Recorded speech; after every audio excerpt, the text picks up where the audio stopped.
Il doit être un espace d'échange franc, d'intelligence collective et de confrontation constructive des expertises. L'avant-projet de décret qui vous est soumis vise à clarifier les critères, les procédures et les outils d'évaluation des fonctionnaires et agents de l'État dans le respect des principes d'équité, d'objectivité et de transparence. Elles permettront, conformément à la vision portée par Madame le ministre d'État, de faire de ce texte un instrument modèle, réaliste et pleinement opérationnel.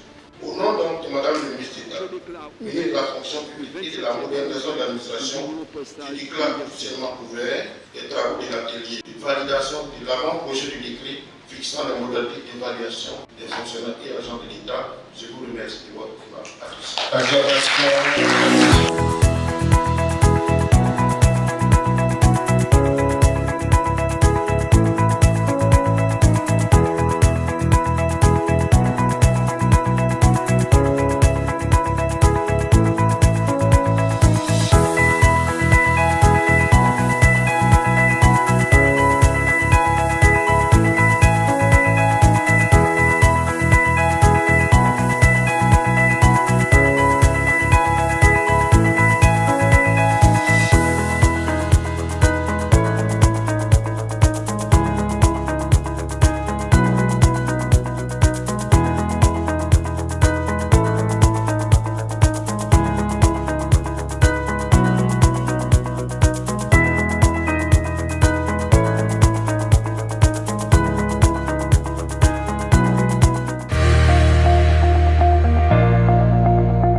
L'évaluation, en réalité, permet de mettre sur la table la qualité du travail du fonctionnaire vis-à-vis de sa hiérarchie.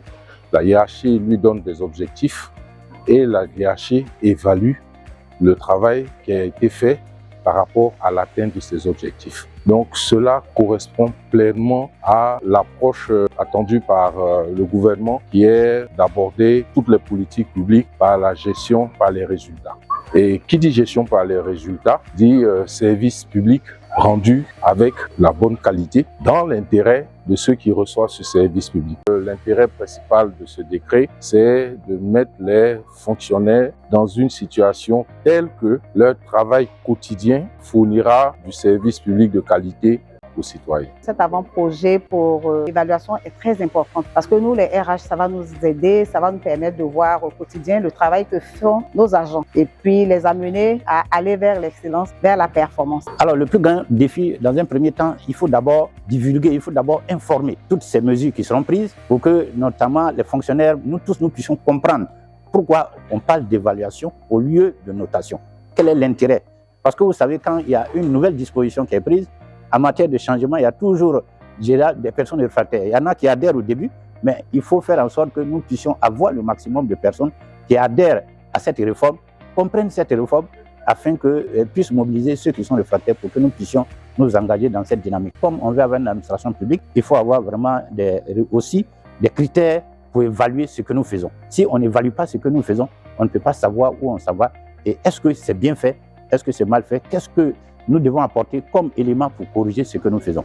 Et donc, je pense que tous ces éléments mis ensemble, je pense que nous allons comprendre et nos collaborateurs vont comprendre pourquoi nous devons nous engager dans cette dynamique-là. Cet atelier, c'est très bénéfique pour les travailleurs. Parce que, imaginez-vous un travailleur qui se donne, qui arrive à l'heure, qui est assidu, qui est ponctuel, qui fait le travail correctement et qui passe inaperçu. Aujourd'hui, l'occasion est donnée pour tous ceux qui travaillent véritablement, qui sont au four et au moulin tous les jours dans les services publics, que ce soit dans l'administration, l'occasion leur est donnée de pouvoir avancer selon le mérite. Donc je trouve que c'est une très belle initiative et je tenais ici à saluer les initiateurs de cet atelier. Comme vous l'avez vu, le thème c'est l'adoption d'un avant-projet de décret. Donc c'était un avant-projet qui a été élaboré par les services techniques du ministère de la fonction publique, d'abord la direction générale de la transformation du service public, et la direction des affaires juridiques et du contentieux.